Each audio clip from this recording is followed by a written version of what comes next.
संसार में जन्म लेने के पश्चात इस सांसारिक जीवन में जीने के लिए कुछ न कुछ कार्य तो अवश्य ही करना पड़ता है। यदि व्यक्ति अपना कार्य क्षेत्र सही चुनता है तो उसे जीवन भर शांति और चैन की बहार आती रहती। वहीं इसके विपरीत ऐसा कार्य चुनता है जिसमें उसका अपना तो भला है लेकिन दूसरों का प्रत्यक्ष या अप्रत्यक्ष रूप से नुकसान ही है, तो जीवन भर उसे संसार के लोगों की निंदा, अपमान आदि सहते रहना पड़ेगा। वह अपने सभी परिवारजनों के लिए भी अनिष्ट सिद्ध होगा। इसलिए सम्यक जीवन जीने के लिए कार्य क्षेत्र सम्यक चुनना चाहिए। सम्यक कार्य का अर्थ है जिसके करने से अपना भी भला हो और समाज का भी। धम्मपद की अपमादवग्गो गाथा 4 में भगवान बुद्ध ने कहा है कि उत्थानवतो सतिमतो शुचिकम्मस्य निसम्मकारिणो संतस्य च धम्म जीविनो अपमत्तस्य यशो विबढ़ति। अर्थात उद्योगशील, जागरूक, पवित्र कर्म करने वाले, सोच विचार कर काम करने वाले, संयमी, धर्म के अनुसार जीविका चलाने वाले अप्रमादी व्यक्ति का यश खूब बढ़ता है। भगवान बुद्ध के जीवन काल की ये घटना, राजगृह में एक नगर सेठ रहता था। वह और उसका परिवार संस्कारवान था। अपने धर्म को धारण करते हुए वह शुद्ध लाभ का व्यापार करता था। एक बार उस नगर में भयंकर महामारी फैल गई। बीमारी की चपेट में जो भी आता मृत्यु को प्राप्त हो जाता। उसी महामारी की चपेट में वह सेठ और उसकी पत्नी भी आ गए। मृत्यु को निकट आया देख सेठ ने अपने बेटे कुंभघोषक को बुलाया और समझाया कि इस महामारी का कोई इलाज नहीं है, हमारी मृत्यु निश्चित है, अतः तुम हमारी चिंता छोड़ दो और तुम राजगृह छोड़कर किसी दूसरे नगर में चले जाओ। मैंने अपने जीवन की कमाई की 40 करोड़ स्वर्ण मुद्राएं घर के पीछे गाड़ दी हैं।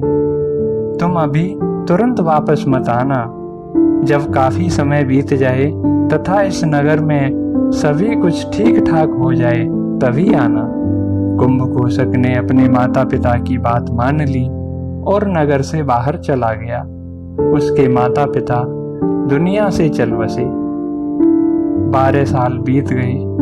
दूर एक नगर में सामान्य रूप से जीवन यापन करने वाले कुंभघोषक ने राजगृह वापस आने का विचार किया और राजगृह के लिए चल दिया।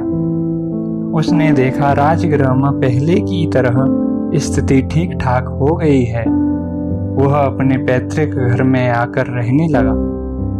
उसने विचार किया कि अभी तुरंत गढ़े हुए धन को निकालकर उसका उपयोग करूंगा तो राजा को संदेह हो जाएगा और संभव है कि वह धन को जब्त कर ले या मेरी हत्या करा दे, कारागार में डाल दे। यह सोचकर उसने नगर चौकीदार की नौकरी कर ली। चौकीदार के रूप में रात्रि के अंतिम पहर में वह आवाज लगाता, उठो, खेती का समय हो गया है। दुकान वालों, दुकान खोलने का समय हो गया है। नौकरी करने वालों, उठो, तुम्हारी नौकरी का समय हो गया है।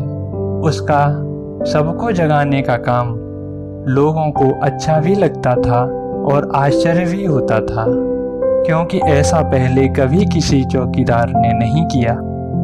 जब यह बात वहां के राजा बिंबिसार तक पहुंची तो अपने सिपाहियों से कहकर कि वे जाकर उस उद्घोषक चौकीदार के बारे में पता लगाएं, क्योंकि इस प्रकार के उद्घोष कोई करोड़पति व्यक्ति ही कर सकता है। कोई साधारण व्यक्ति इस प्रकार की बातें नहीं करेगा। वह किसी को भी जागने के लिए नहीं कहेगा।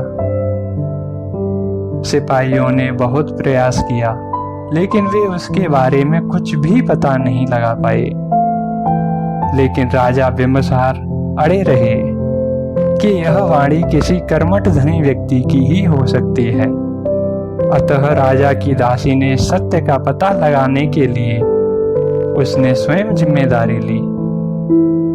वह किसी बहाने से उद्घोषक के यहाँ गई और रात में रुकने का आग्रह किया और कहा कि वह बहुत दूर से आई है और विश्राम के बाद दूसरे दिन सुबह चली जाएगी।